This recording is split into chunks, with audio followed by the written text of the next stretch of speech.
আসসালামু আলাইকুম, কেমন আছেন সবাই? আমি মোহাম্মদ হারুন রশিদ ভূঁইয়া যুক্তরাষ্ট্রের টেক্সাস টেক বিশ্ববিদ্যালয়ে মাস্টার্স করছি এবং গ্র্যাজুয়েট অ্যাসিস্ট্যান্ট হিসেবে কর্মরত আছি। তো আজকের ভিডিওর বিষয় কোল্ড ইমেইলিং অথবা বাইরের বিশ্ববিদ্যালয়ে অ্যাপ্লাইয়ের সময় রিসার্চ অ্যাসিস্ট্যান্টশিপ অথবা টিচিং অ্যাসিস্ট্যান্টশিপ অপরচুনিটি পাওয়ার জন্য আমাদের দেশের যে স্টুডেন্টরা যে প্রফেসরদেরকে ইমেইল করে থাকে, এই ইমেইলগুলো কীভাবে করতে হয়, কোন কোন অ্যাপ্রোচে করতে হয়, এটা নিয়ে আমরা আজকে ডিটেইল কথা বলবো।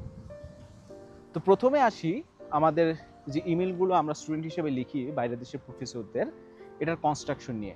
অনেকেই আছে প্রফেসরদেরকে জাস্ট ফান্ডিং অথবা অনেক উদ্ভটভাবে ইমেল পাঠায়, যেটা আসলে কখনোই উচিত না। প্রথমত আপনার এতে ফান্ডিং পাওয়ার কোনো সম্ভাবনা নেই এবং আপনি দেশের ইমপ্রেশনটা নষ্ট করেন। তো প্রফেসরদের খুব কনস্ট্রাকটিভ ওয়েতে আমাদের ইমেলগুলো লিখতে হবে, খুব কনসাইজলি লিখতে হবে, কারণ এদেশের প্রফেসররা অত্যন্ত ব্যস্ত থাকেন। তো ওনারা অবশ্যই চাবেন না এমন কোনো ইমেল ডিটেইল বড় বিশাল ইমেল পড়তে, যেটাতে আসলে আমাদের সময় নষ্ট হবে। আচ্ছা, তো ইমেইলের কনস্ট্রাকশনটাকে আমি তিনটা ভাগে ভাগ করব। প্রথম ভাগ ইন্ট্রোডাকশন। সেখানে আপনি আপনার ছোট্ট একটা ইন্ট্রোডাকশন দিবেন এবং আপনার ইন্টারেস্টটা আপনি শো করবেন। কিভাবে হবে? ধরা যাক আমি হারুনুর রশিদ ভূঁইয়া টেক্সাস টেক বিশ্ববিদ্যালয়ের প্লান্ট অ্যান্ড সয়েল সায়েন্স বিভাগে পিএইচডি করতে আগ্রহী। তো আমি এটা শুরু করব কিভাবে ইমেলটা? আমি বলবো I am MD Harunur Rashid Bhuiyan, I am interested in pursuing PhD in Texas take universities plant and soil science department and I completed my undergraduate from Bangladesh University of Textiles in Textile Engineering. তো ছোট্ট একটা introduction হয়ে গেল, আমি কোথা থেকে পড়াশোনা করেছি এটা একটা পরিচয়, এবং আমি কিসে পিএইচডি করতে আগ্রহী এটা একটা পরিচয়। খুব ছোটোভাবে কিন্তু আমি মোটামুটি আমার একটা ছোট পরিচয় দিয়ে ফেললাম এবং আমার আগ্রহটাও প্রকাশ করে ফেললাম। এখন আসি ইমেইলের দ্বিতীয় ভাগে। প্রথম পার্টটা এতটুকুই, প্রথম পার্টে আর ডিটেল কিছু দেওয়ার দরকার নেই, আপনি ওখানেই প্যারাটা শেষ করে দিবেন, দ্বিতীয় প্যারায় আসবেন। দ্বিতীয় প্যারাটাতে আপনার আসলে একটু সিগনিফিক্যান্ট অ্যামাউন্ট অফ টাইম ব্যয় করতে হতে পারে লিখতে, কারণ এটা খুব গুরুত্বপূর্ণ। এটা দিয়ে আসলে পুরো ইমেইলের সোল বলা যায় আর কি। আচ্ছা, তো দ্বিতীয় পার্টটাতে আপনি আসলে ব্যাখ্যা করবেন যে প্রফেসরকে আপনি অ্যাপ্রোচ করেছেন বা ইমেইল করেছেন তার রিসার্চের কোন অংশটা নিয়ে, অথবা তার রিসার্চটা কেন পছন্দ, এবং অথবা কেন আপনি তার আন্ডারে রিসার্চ অ্যাসিস্ট্যান্ট হিসেবে অথবা টিচিং অ্যাসিস্ট্যান্ট হিসেবে আপনি কাজ করতে চান। মেইনলি আমরা ইমেল রিসার্চ অ্যাসিস্ট্যান্টশিপ অপরচুনিটির জন্যই করি। তো আপনি কেন তার আন্ডারে রিসার্চ করতে অথবা তার গ্রুপে রিসার্চ করতে আপনি আগ্রহী, তো এই বিষয়টা আপনি ব্যাখ্যা করবেন। ব্যাখ্যা করার ওয়েটা কি? আপনি যেটা করবেন, আপনি তার গুগল স্কলার প্রোফাইলে যাবেন। গুগল স্কলার প্রোফাইলে গিয়ে তার কিছু পেপার পড়বেন এবং পেপার পড়ে হচ্ছে আপনি একটু অ্যানালাইজ করবেন যে তার গ্রুপের যে রিসার্চের কাজ কী কী নিয়ে তারা মূলত কাজ করেন এবং তাদের কোন কোন কাজগুলো আপনার কাছে ইন্টারেস্টিং লাগে। এখন বাস্তবতা হচ্ছে অনেক স্টুডেন্টই আমরা ইন্টারেস্ট না লাগলেও বলে দিই যে আমাদের কাছে খুব ইন্টারেস্ট লেগেছে, বাট আপনি একটু বোঝার চেষ্টা করবেন যে কেন আপনি কাজ করতে চান, কারণ আপনার আলটিমেটলি যদি ফান্ডিং হয়ে যায় আপনার এখানে এসে ওনার ল্যাবে কাজ করতে হবে। সো আপনি যদি কাজ ভালো না লাগে আপনি এসে কিন্তু খুব বেশি লাভ নেই। তো আপনার আসলে বুঝতে হবে যে কেন আপনি তার ল্যাবের রিসার্চের কাজ করতে আগ্রহী।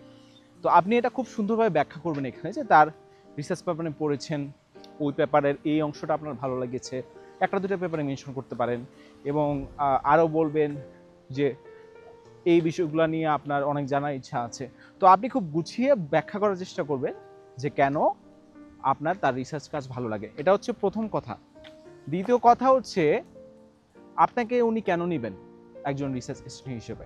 উনি তখনই নেবেন যখন আপনার রিসার্চ এক্সপিরিয়েন্স অথবা আপনার এক্সপার্টিস কোনো না কোনো অ্যাঙ্গেলে তার কাজের সাথে অ্যালাইন করে, অথবা তার কাজের সাথে কোনো ধরনের কানেকশন আছে।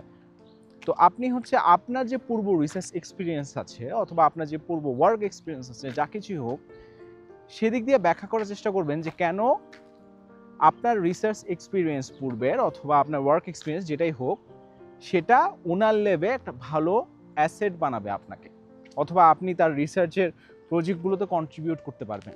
তো এই বিষয়টা আসলে এই দুটা যে বিষয় বললাম, কেন আপনি ইন্টারেস্টেড এবং কিভাবে আপনি তার ল্যাবে খুব ভালো কন্ট্রিবিউশন রাখতে পারেন, এটা ব্যাখ্যা করাটা খুবই গুরুত্বপূর্ণ। এবং এইটা দিয়ে আসলে কিন্তু প্রফেসররা জাজ করেন যে এই স্টুডেন্টটাকে নিলে আমার আসলে কিন্তু লাভ হবে কিনা।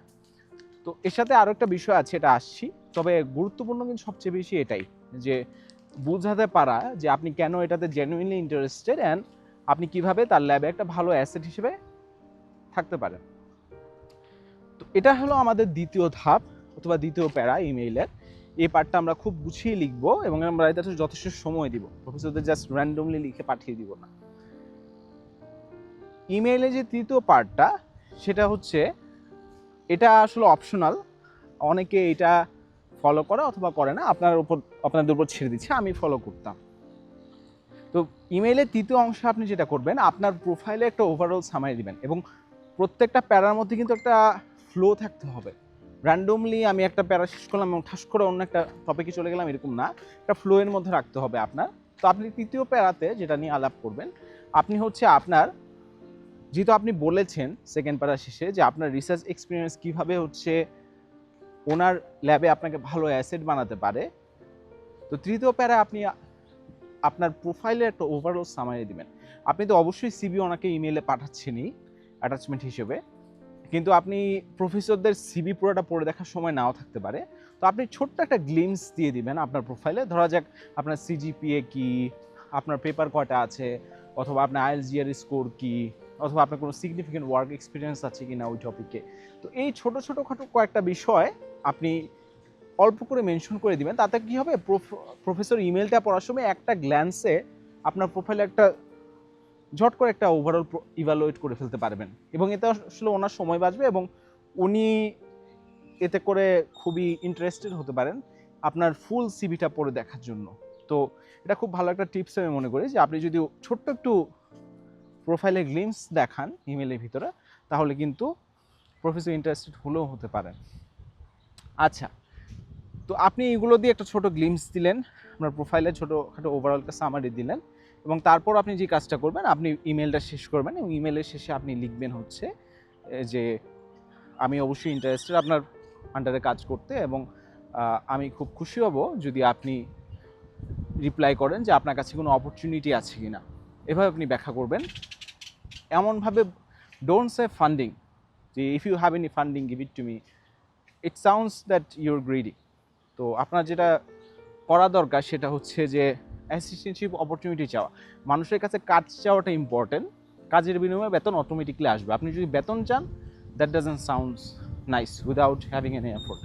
আচ্ছা, তো আপনি পোলাইটলি শেষ করবেন এবং আপনার লাস্টে ছোট করে আপনি দেখবেন সিনসিয়ারলি আপনার পরিচয়, আপনি কোথায় আন্ডারগ্রেড করেছেন অথবা যাই হোক। তো এবং আপনি অ্যাটাচমেন্ট হিসেবে কি দিবেন? অ্যাটাচমেন্ট হিসেবে দিবেন আপনি হচ্ছে আপনার সিভি এবং একাডেমিক ট্রান্সক্রিপ্ট।